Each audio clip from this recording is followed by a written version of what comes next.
Welcome to Cooking with Susie Q. Today we are going to cook some we're not going to cook it, but we are going to make some homemade chorizo, and I like it just beef. I don't like to mix it beef and pork or pork. So I'm going to use 10 pounds of grounded beef, some red powder chile, some white vinegar, and some peeled garlic. Remember, I don't know my English so good, okay, so I'm so sorry. And some grounded spices. These are mixed spices. You guys could find them at any store. It just says mixed spices, so you guys ground them on the blinder. You guys blind them so we can make sure they're like in powder too. And this, after we make it, we're gonna let it sit for like one whole day in the fridge, and after that we're gonna pack it up in some portions. And it just depends if you guys want it like in the sandwich bags or the quart bags. It just depends how many people you guys have in your house. And some salt. Okay, so the first step is going to be, we're going to get our blinder. Let me grab the blinder. And we are going to put our stuff in here. I'm gonna put aside the meat. We are going to put in here our garlic, our peeled garlic, cleaned and peeled garlic. I used 4 heads of garlic, okay, because it's 10 pounds of meat, and garlic is, you have to put a lot of garlic in it, so it's good. So I'm gonna put like 3 heads in the blinder, and the other head I'm gonna leave it here for later. And then I'm gonna put some of the mixed spices. This, it just depends. So I'm gonna do it by spoon, okay? A big spoon like this. So 1, 2, 3, 4. We're gonna do 4, and then we're gonna leave the rest on the side because we don't wanna blend it. And then we're gonna pour our vinegar in there. It's just white vinegar. And we are going to mix it.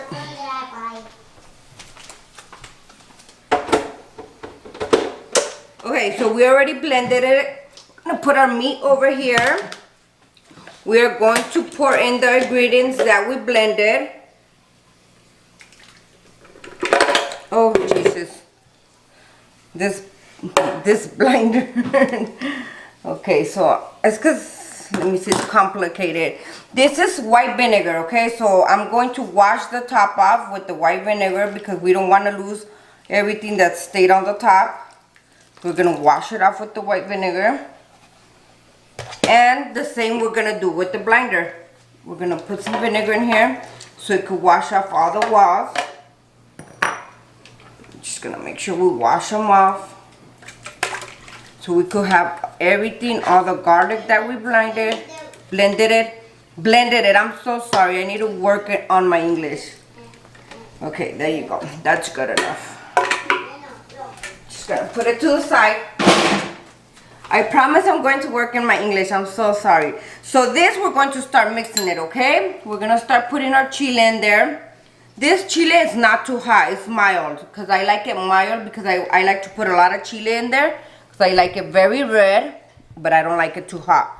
So 3 big spoons, 4, 5. We're gonna start off with 5 spoons. And then we are going to start mixing it with our hands. And at the same time, we're going to start putting salt. And the salt is to the point where you like it. If you like it too salty or not too salty, I like it medium. So, just gonna... You know what? This takes too long. Let me grab my big can of salt. So this is better. I'm gonna pour 1 full hand of salt. Then I just pour it in there. And I start mixing it. I try to do it all fancy with my salter, but it doesn't work. It's faster the other way. And this chorizo, like I said, after we're done mixing it, we are going to let it set for 1 whole day in the refrigerator. And after that, we're just gonna put it away in portions. Like, I like to put it in the quart bag since I have a big family, and in the morning I like to do some papas con chorizo. It's potatoes with chorizo or chorizo with whole beans. It just depends however you like it. You freeze them and they're just ready to go. You take them out one day before or 2 or 3 hours before you're going to cook them. So the meat, it looks like it needs way more color. So we are going to put more chile. This is, like I said, this is red powdered chile and it's mild. We're gonna put more chile and then we're gonna grab some of our spices that are mixed and blended, and we are going to spread them around. This is what gives it the taste. This is what makes it chorizo. And right now we are going to blend more garlic, but we're not gonna blend it completely. We're just gonna let it cut in pieces with a little bit more vinegar.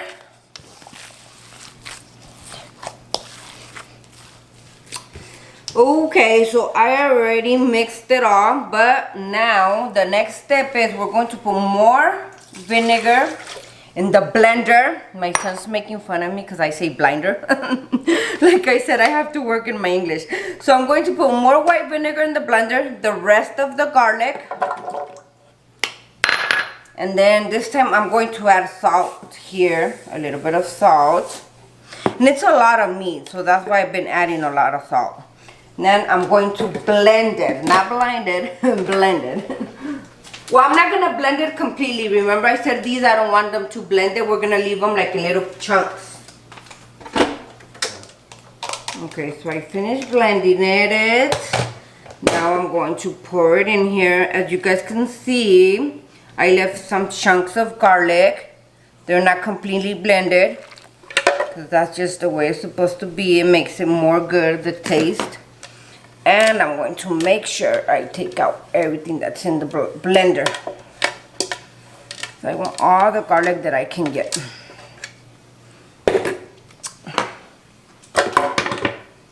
Alrighty, now I'm going to keep mixing it. And I'm going to add a tiny bit more of chile because it's not red enough yet. When the chile is too hot, you guys can't add too much chile, because then you guys are going to have some really hot chorizo. Well, it depends if you guys like it hot, but I don't like it too hot. I just like it mild. And I'm making 10 pounds because when you freeze it and put it away, it could be there for months, so 2-3 months, and nothing happens to it. That way you guys don't have to be making it every week or every 2 weeks. See, now the color in the meat, you can see it's starting to get more red. And you can see the chunks in there.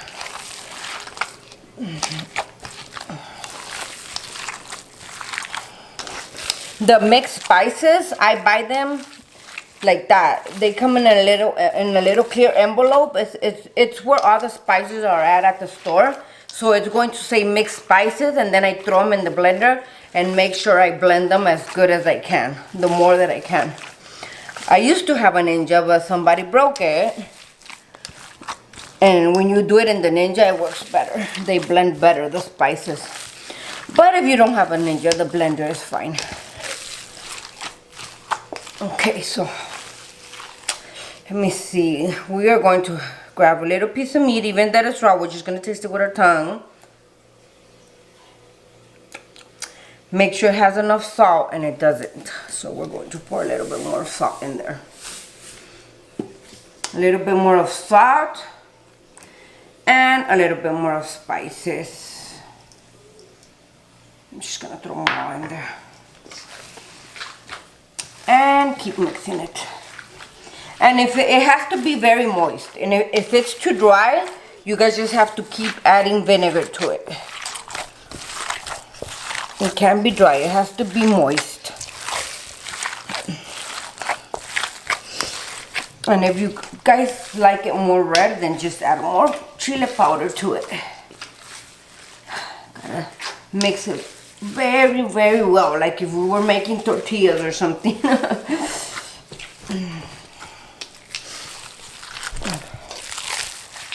So we are done mixing our chorizo. It has enough salt, enough garlic, enough spices.